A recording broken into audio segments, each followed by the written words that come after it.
So at any rate, those nutrients play a major role. Now, let's talk a little bit about blood pressure, because it's probably, arguably, it's one of the most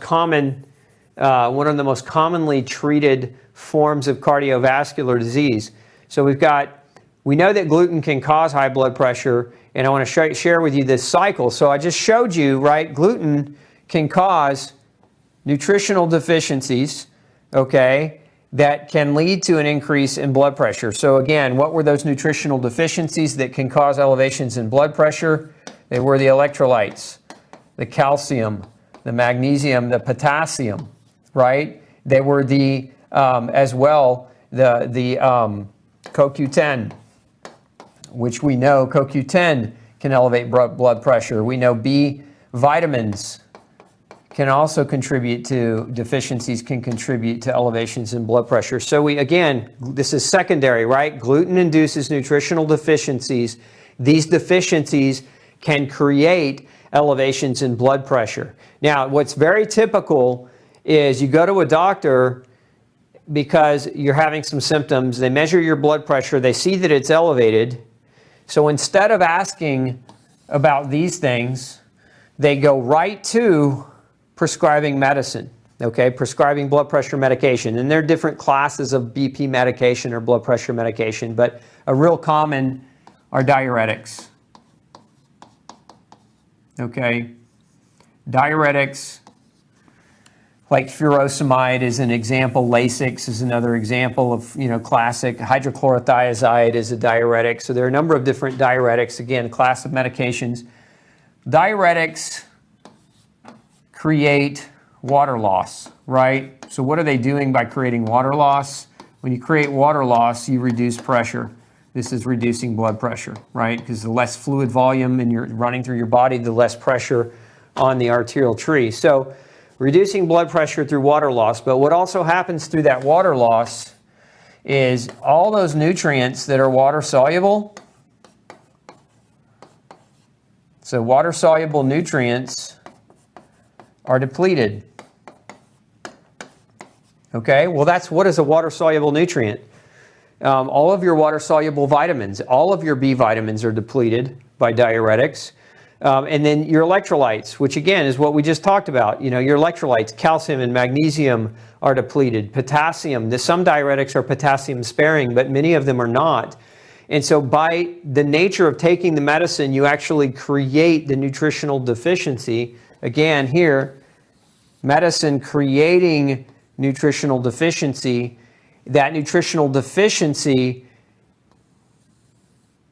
can create a worsening or a change in blood pressure, again, increasing that blood pressure. And if you already have it, this is why what happens sometimes, the doctor originally will prescribe a diuretic. It takes, several months for these nutritional side effects to kick in to where they're bad enough. But once they do, so the diuretic lowers the blood pressure. The nutritional deficiency caused by the diuretic elevates the blood pressure back up.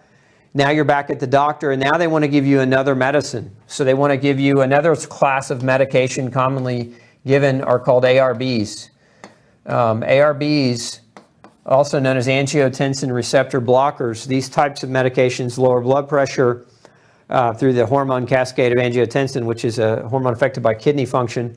But these drugs, interestingly enough, have been shown in about 127 studies now, shown to mimic celiac disease. In essence, what these drugs can do is they can cause villous atrophy. They can damage your intestinal lining. Again, so that blood pressure medication can mimic not just the gluten, but now we get gluten mimicking disease. And what happens when we cause a celiac-like phenomena in the GI tract is we get more nutritional deficiency. So now they change you from the diuretic to the ARB, but the ARB damages your gut lining. Damaging your gut lining causes more nutritional loss. And so now your blood pressure goes back up. And then what do they want to do? They usually, a lot of times, they'll put you on what's called a calcium channel blocker. That's just, again, another class of medication commonly used. Calcium channel blockers, they block what? They block calcium. What happens when our calcium can't do what it's supposed to do is blood pressure can go up as well. So You can see how this could become a very vicious cycle where, again, the doctor's prescribing the medicine to manipulate the pressure, not even paying attention to the potential consequences nutritionally or the side effect of the medication that could lead to secondary nutritional deficiency that could contribute to the problem in a greater way. You have to understand, at the end of the day, we've got 50 years of data on blood pressure, what causes high blood pressure. And I'm gonna oversimplify it, but it really needs to be oversimplified. There's a group of studies called the DASH studies. DASH is an acronym. It stands for Dietary Approaches to Stop Hypertension, right? So it's changes in diet to lower blood pressure, okay? Here's what all these years of data tell us.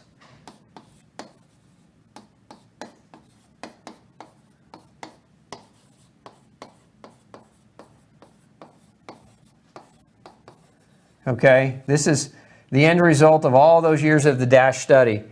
If you want your blood pressure to be normal, don't eat processed food, right? Why? Because processed food contains all these chemicals and preservatives that, one, elevate blood pressure, but processed food lacks nutrients, so there's no nutrient density, so you're eating calories without nutrients, and when you eat calories without nutrients, you end up paying the price here, again, just the same here. And this is why all those years of research show if you don't eat processed food, the likelihood to develop high blood pressure is much, much lower. Now, that's not to say there aren't exceptions to the rule. There certainly can be, but we want to understand that the diet is where it's at when it comes to blood pressure.